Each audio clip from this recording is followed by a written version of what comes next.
Hi, I'd like to show you how to make a vegan pate. It's super easy and it's delicious not just for the vegans in your life, but also the meat eaters. I've tested it out and they all seem to really like it. I'm Trisha, this is the Chickpea channel, and behind the camera is David from Living Tech. The main ingredient for this pate is seeds. So I've soaked a variety of seeds. You can pick one or any variety you want. I've drained the pumpkin seeds, sunflower seeds, and hemp hearts that I soaked overnight. Now, when I put them in the food processor, they're gonna work a lot easier than if I hadn't soaked them overnight. But this still works with dry seeds. You just have to work harder at the food processing. I'm gonna use a smaller bowl of my food processor and just dump all the seeds right in there.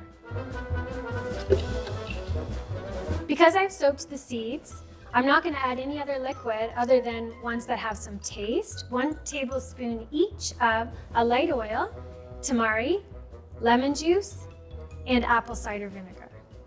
If you're using dry seeds, you're probably going to have to add a little bit of water too to get it moving in the food processor. That's the base of the pate. No matter what other flavors you put in, of the ones I'm about to recommend, I would use garlic and black pepper. To me, this is the fun part. Now we can make this taste however we want. I've chosen to make it taste a little bit French today. So my main added herb is going to be thyme, and also some lemon zest. That's going to give it a really fresh taste. The last thing to do is just zip it together in the food processor, which I'm going to do now. Check it like you always do when you're using a food processor to make sure it all gets processed. I'm going to test it now. The food processor started working less hard, so that means it's getting nice and smooth. I really like the taste of that.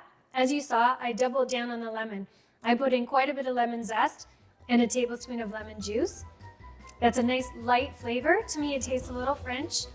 But you can make it taste completely different depending on what you put in it.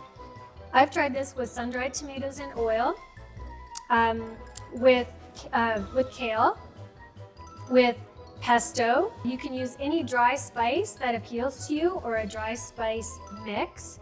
So if you don't have thyme and you have the herb de Provence spice mix, you can use that.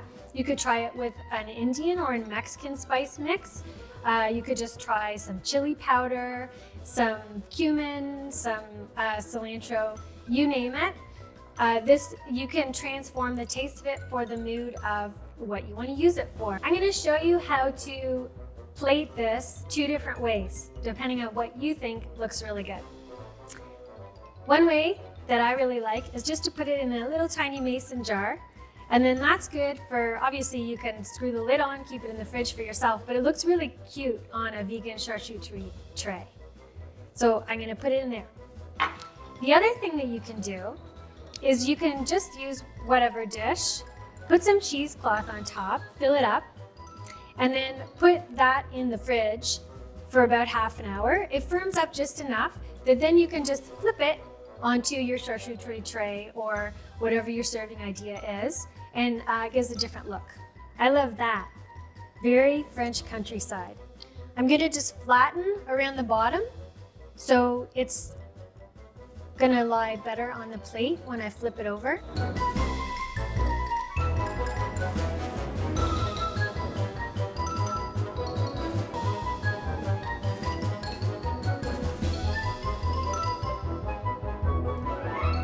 That's it, vegan pate. I hope you try it. It's really easy, great for guests. So if you liked the video, please press like and subscribe, sign up for notifications. I'd love to hear any comments that you have on this or any other video that we've done, and hopefully I'll see you next time.